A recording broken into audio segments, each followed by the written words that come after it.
Hi friends, welcome to our channel. This is Padmavathi. నమ్మించి బలి పశువుల్ని చేశారు, నమ్మించి మా గొంతు కోసారు అంటూ వైసీపీ నేతలు వైసీపీ ఫ్యామిలీపై మండిపడుతున్నారు. అలా మండిపడడానికి గల కారణం ఏంటి, ఎందుకని మండిపడుతున్నారు, పూర్తి వివరాలు అయితే మనం డీటెయిల్గా ఎక్స్ప్లెయిన్ చేసుకుందాం. అండ్ మీరు కూడా చూస్తుండండి. అండ్ మనతో పాటు సీనియర్ జర్నలిస్ట్ జగదీవ్ గారు మనతో పాటే ఉన్నారు. ఆయనతో మాట్లాడి పూర్తి వివరాల్లోకి వెళ్దాం. నమస్కారం సార్. సార్, నమ్మించి బలి పశువుల్ని చేశారు, మమ్మల్ని అందరినీ కూడా నమ్మించి ఈ గోతిలోకి దింపారు. అసలు వైసీపీ ఓటమికి కారణం వైసీపీ ఫ్యామిలీ మాత్రమే, వాళ్ళే బాధ్యులు, వాళ్ళ బాధ్యతల వల్ల మేము ఇలా తయారయ్యాము అంటూ వైసీపీ నేతలంతా కూడా మండిపడుతున్నారు. దీనికి గల కారణం ఏంటి, ఎందుకని ప్రతి ఒక్కరూ కూడా దాని చుట్టూనే తిరుగుతున్నారు? దీనికి గల కారణాలు ఏమై ఉంటాయి అంటారు సార్? వైసీపీ ఫ్యామిలీ అంటే మళ్ళీ అక్కడ జగన్మోహన్ రెడ్డి గారు, షర్మిల గారు, విజయమ్మ గారు వీళ్ళందరూ వస్తారేమో.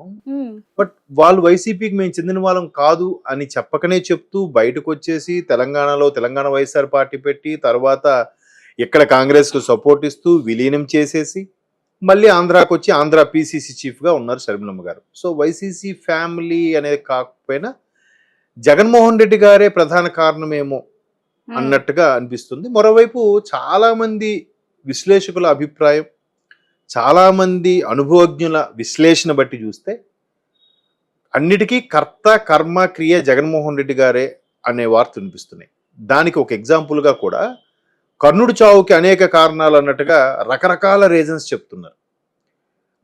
అంటే ఆ విశ్లేషకులు చెప్పడమే కాదు, ఈవెన్ ఎగ్జిట్ పోల్స్ అప్పుడు కూడా ఇండియా టుడే లాంటివి కానీ 24/7 లాంటివి కానీ చాలా సర్వేలు కూడా ఏం చెప్పాయంటే జగన్ ఇట్లా పరాభవం అవుతుంది, ఆయన ఓడిపోవడానికి గల కారణాలు కూడా ఒక్కొక్కరు ఒక 10, 18, కొంతమంది అయితే 20, కొంతమంది 30 రీజన్స్ చెప్పిన వాళ్ళు కూడా ఉన్నారు.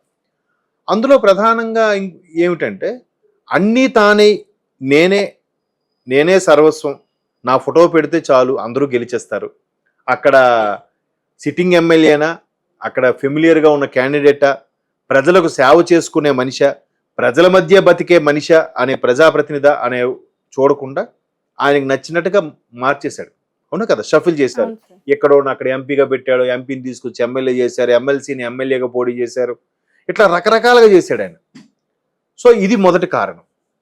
రెండోది, అసలు ముందు ఎలక్షన్స్ ముందు ఎంత చక్కగా, అంటే 2019 ఎలక్షన్స్ ముందు ఎంత చక్కగా నలుగురిలో తిరిగి ఓదార్పు యాత్రని, నడక యాత్ర అని, ఏదో పాదయాత్ర అని, లేదంటే అందరిని కలిసి బాగోగులు తెలుసుకొని సొంతంగా మాట్లాడి ఏది పేపర్ చూడకుండా సొంతంగానే స్పీచ్లు ఇస్తూ ఉంటే జగన్మోహన్ రెడ్డి 19 తర్వాత కేవలం తాడేపల్లి ప్యాలెస్కి ఎందుకు పరిమితం అయిపోయాడు, ప్రజల్లోకి ఎందుకు రావట్లేదు, వచ్చినా చుట్టూ బారికేడ్లు పెట్టుకొని దారి పొడవున ఉండే చెట్లు కూడా నరికేసి 5 కిలోమీటర్ల డిస్టెన్స్ కూడా హెలికాప్టర్తో వెళ్ళి అక్కడ సందర్శించి మహా అయితే ప్రభుత్వ పథకాలకు సంబంధించి రావడమే తప్ప మిగతా దేనికి రాకుండా ఒక ఎంక్వైరీ లేదు, ఒక ఇన్వెస్టిగేషన్ లేదు, ఒక సడన్ విజిట్ లేదు, ఏమీ లేదు. ఆ తాడేపల్లి ప్యాలెస్లోనే సమీక్ష, తాడేపల్లి ప్యాలెస్లోనే ఆర్డర్స్ పాస్ చేయడం, అన్ని జీవోస్ సంతకాలు పెట్టి అన్నీ అక్కడే. ఎందుకు అలా మారేయాల్సి వచ్చింది, అదొక రీజను. 2011లోనో 12లోనో పార్టీ పెట్టిన తర్వాత అనూహ్యంగా అరెస్ట్ అవ్వడము, తర్వాత ఒక 16 నెలలో 18 నెలలో జైల్లో ఉండడము, బయటకు వచ్చిన తర్వాత మళ్ళీ పాదయాత్ర చేయడము. 2019లో గవర్నమెంట్ పెట్టేంత వరకు ఆయనకు కూడా ఉండే వ్యక్తులు 19లో గవర్నమెంట్ ఫామ్ చేసిన తర్వాత లేరంట. ఎందుకు లేరు, వాళ్ళందరినీ ఎందుకు దూరం చేసుకోవాల్సి వచ్చింది?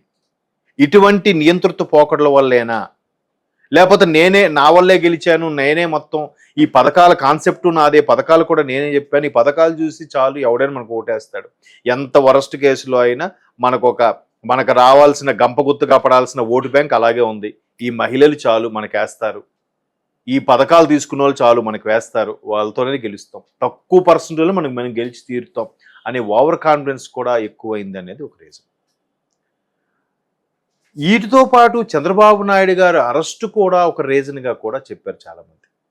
అందులో 4వ పాయింట్ 5వ పాయింట్ చంద్రబాబు నాయుడు గారు అరెస్ట్ కూడా. ఎందుకంటే వైసీపీకి చెందిన శ్రేణులు చాలామంది అనవసరంగా చంద్రబాబు నాయుడుతో కెలుక్కున్నారు, చంద్రబాబు నాయుడు అరెస్ట్ చేయకపోయినా బాగుండేది, ఆయనకు అంత హైప్ వచ్చేది కాదు ఆయనకి అంత సానుభూతి పెరిగేది కాదు. అవును సార్. ఆయన పార్టీ కానీ ఆయన టీడీపీ శ్రేణులు కానీ స్తబ్దుగా ఉన్న శ్రేణులు ఒక్కసారిగా ఎంత హైపర్ యాక్టివ్ అయ్యేవి కాదు.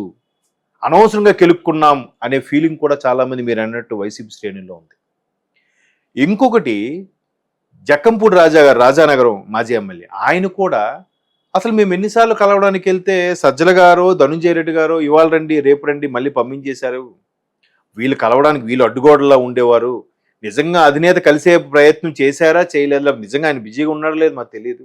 బట్ ఆయనైనా ఒక సీసీ కెమెరాలు మన దగ్గర ఎవరెవరు కలవడానికి వస్తున్నారు చూడలేదు. లేదంటే వీళ్ళని అడిగి ఏంటి ఎవరెవరు వచ్చారు, ఏంటి ఎవరైనా వెనక్కి తిరిగి వెళ్ళిపోయారా, ఎవరైనా కలవాల్సిందే, ఇవాళ అవదా సార్ నెక్స్ట్ వీక్ రమ్మను, లేదా నెక్స్ట్ మంత్ రమ్మను, పలానా డేట్లో రమ్మను, లేదా నాకు కాల్ చేసి మాట్లాడించు అంటే ఎలా ఉంటుంది? ఆ నాయకుడికి కానీ ఆ కార్యకర్త కానీ ఎంత ఊరట ఉంటుంది? ఆ ఊరట ఎక్కడ లేదే, మళ్ళీ మాట్లాడిందే లేదే. కడప కూడా గెలిచిన తర్వాత మొన్న 20 రోజుల్లో 3 సార్లు వెళ్ళాడంట. అంతకుముందు ఇప్పుడు కడప వెళ్ళిందే లేదు. ఒకసారి క్యాన్వాసింగ్ సంబంధించి వెళ్ళడమే, లేకపోతే తర్వాత వెళ్ళేవారు కాదట. ఎందుకలా?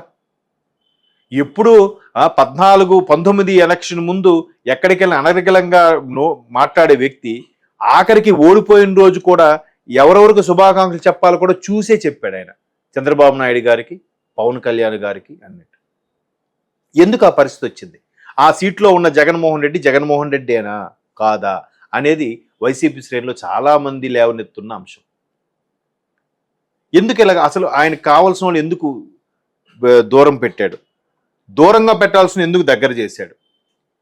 చంద్రబాబు నాయుడు అరెస్టు తర్వాత ఆయన్ని బాగా వెనక్కి లాగిన అంశం ఇంకోటి కూడా ఉంది, వివేకానంద రెడ్డి గారి హత్య కేసు.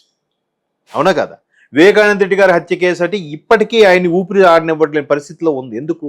అవినాష్ రెడ్డి గారు బీభత్సమైన ఆరోపణలు ఎదుర్కొంటున్నారు. మరోవైపు అవినాష్ రెడ్డి గారు తండ్రి గారు, లేదంటే ఎవరెవరైతే అప్రూవర్గా మారారో వాళ్ళందరూ కూడా ఇటువంటివి అప్రూవర్గా మారి అవినాష్ రెడ్డి గారు లేదా అవినాష్ రెడ్డి గారి తండ్రి గారు వాళ్ళే కీలక పాత్ర అని చెప్తున్న నేపథ్యంలో ఎట్లా అయిపోయిందంటే అటువంటి వాళ్ళని ఎందుకు చేరదీశారు? అది వేరే కుటుంబం కదా. ఆ తర్వాత సిబిఐ ఛార్జ్ షీట్ ఏదైతే దాఖలు చేసిందో దాని మీద ఒక వివేకం అనే సినిమా తీయడం, అది బాగా జనాల్లోకి వెళ్ళిపోవడం, యూట్యూబ్లో రిలీజ్ చేసేయడం, థియేటర్లోకి కాకుండా. సో ఇవన్నీ రీజన్లు వెరసి వైసీపీ ఓడిపోవడం కారణం వైసీపీ కుటుంబం కాదు, జగన్మోహన్ రెడ్డి అన్నిటికీ.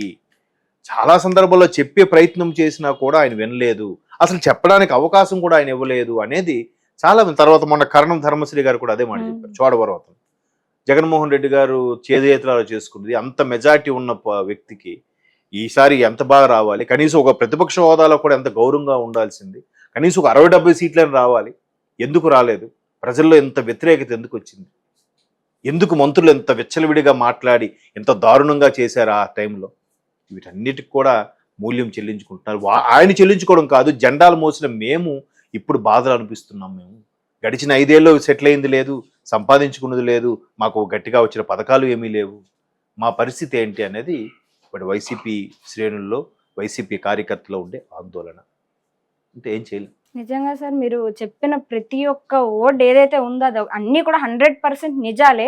జగన్ తన చేతులారా తన పదవిని మొత్తం కోల్పోయేలా చేసుకున్నాడు. దానికి జగనే బాధ్యులు తప్పితే దీనికి ఎవరు బాధ్యులు కాదు. మీరు అన్నట్టుగా నిజమే. అండ్ చూసే ప్రేక్షకులు కూడా ప్రతి ఒక్కరికి తెలుసు దీనికి జగనే కారణమని.